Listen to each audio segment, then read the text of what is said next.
Czy zastanawialiście się kiedyś, dlaczego niektórym ludziom drzwi otwierają się niemal same, a inni muszą wciąż w nie walić? Często głową. I nie chodzi tu o pieniądze, czy układy, czy szczęście. Chodzi o coś zupełnie subtelniejszego. Wyobraź sobie, że idziesz przez życie z wielkim plecakiem i codziennie ktoś dorzuca ci do niego coś cennego. Dobrą radę, pomocną dłoń, kontakt do ważnej osoby albo po prostu uśmiech w podłym dniu. Problem w tym, że większość z nas ma w tym plecaku dziurę. I te wszystkie dary wypadają tyłem, a my biegniemy dalej, przekonani, że wszystko, co mamy, zawdzięczamy tylko i wyłącznie sobie. Sama często gubię te skarby. Chcę jednak pokazać, że załatanie tej dziury i zwykłe pamiętam o tobie to najskuteczniejszy sposób na zbudowanie życia, o jakim marzysz. Także zapraszam do tego filmu i obiecuję, że spojrzysz po nim na listę swoich znajomych w zupełnie inny sposób. Cześć, nazywam się Kamila i jestem przewodniczką po świecie emocji.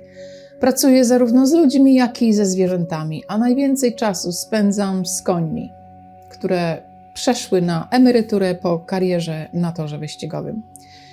Wiele z nich trafia do mnie z okaleczeniami fizycznymi i niestety psychicznymi.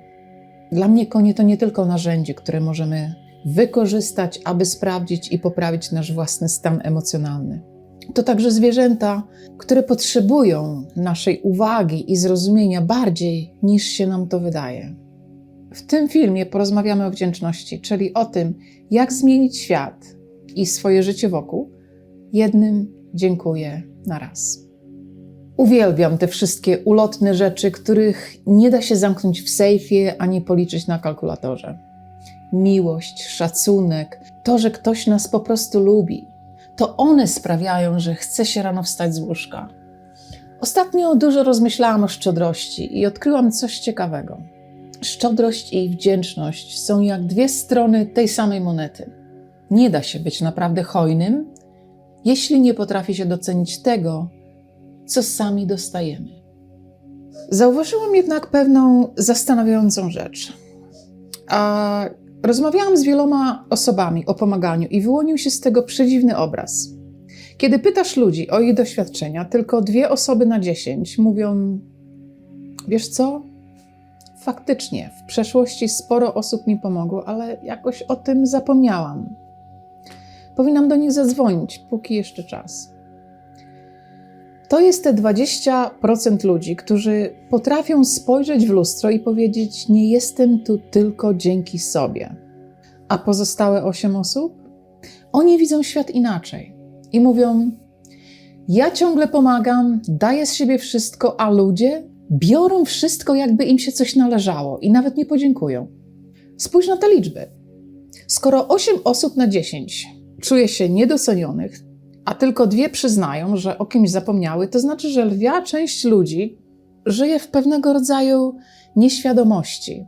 Nie robią tego złośliwie. Po prostu życie pędzi tak szybko, że zapominamy przystanąć i powiedzieć: hej, dzięki, że byłeś wtedy obok.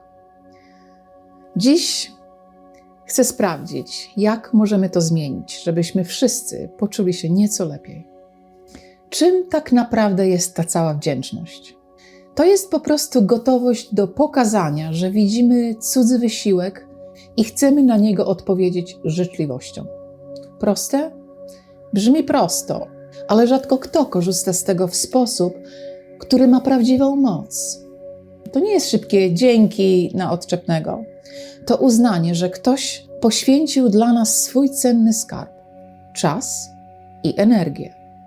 Pozwólcie, że przytoczę historię, która zawsze chwyta mnie za serce.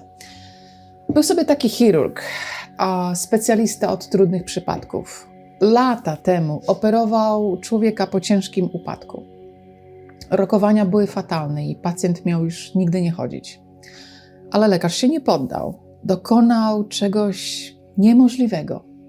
Pacjent wrócił do pełnej sprawności, zaczął biegać, a nawet jeździć na nartach. I teraz najpiękniejsza część, bo co roku w rocznicę tej operacji lekarz dostaje paczkę. To tylko pudełko orzechów i krótka, ręcznie napisana kartka. dziękuję, to już 30 rok. Ten lekarz nie potrzebuje tych orzechów, ale wiecie co? Łezka kręci mu się w oku za każdym razem, kiedy otwiera tą paczkę. Bo niektóre dary zmieniają całe nasze życie i zasługują na to, by pamiętać o nich nie przez tydzień, ale przez dziesięciolecia. Wdzięczność nie polega na tym, by raz spłacić dług i zapomnieć. Chodzi o to, by pielęgnować pamięć o ludziach, którzy zmienili nasz tor jazdy. Zanim przejdziemy do praktycznych sposobów na ćwiczenia pamięci serca, mam dla Was coś, co wprawi Was w osłupienie. Akta z działu co? Czy wiedzieliście, że nawet szczury potrafią okazać wdzięczność? Mądrale naukowcy przeprowadzili badania, które pokazały, że te małe stworzonka doskonale pamiętają, kto im pomógł. Jeśli jeden szczur otrzymał jedzenie od innego, był znacznie bardziej skłonny, by w przyszłości pomóc innym osobnikom, nawet tym, których zupełnie nie znał.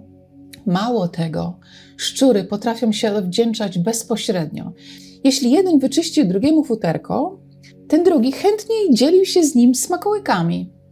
Nawet natura uczy nas, że wzajemna pomoc i pamięć o niej to klucz do przetrwania i dobrych relacji.